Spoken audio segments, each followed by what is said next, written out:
I don't know if you know this, but if you live long enough, and some of you have, you realize that human beings usually cannot walk by a mirror without looking at themselves. That's how much in love we are with ourselves, aren't we? And Paul says, see, that's exactly the root of the problem. Neither this life, nor this universe, nor history is about you. And that's the hardest lesson for us to learn, isn't it? That it's not about us, but it's about Christ. And Paul says, again, the solution is Christ.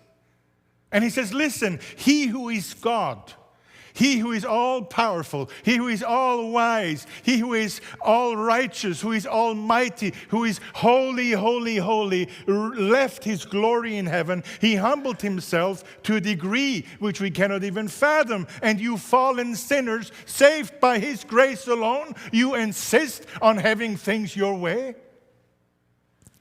You insist on being praised and honored and respected. You insist on forcing your whims and fancies on Christ's church, even at the price of harming or even destroying her. How foolish!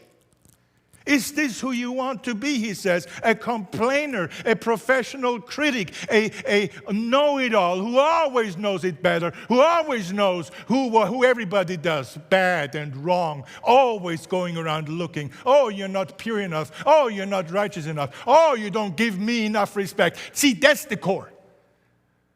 With people like this, it's not about theology. It's not about the glory of God. In fact, they break the third commandment every time they say it.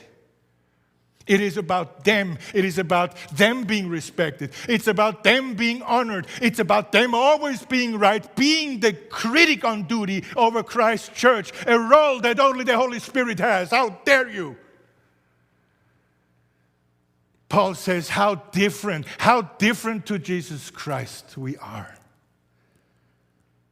We are prideful brawlers and the cause for unrest among the saints, while Christ gave himself for these incomplete, sinful, struggling wannabe saints. While Christ was also patient, you are impatient.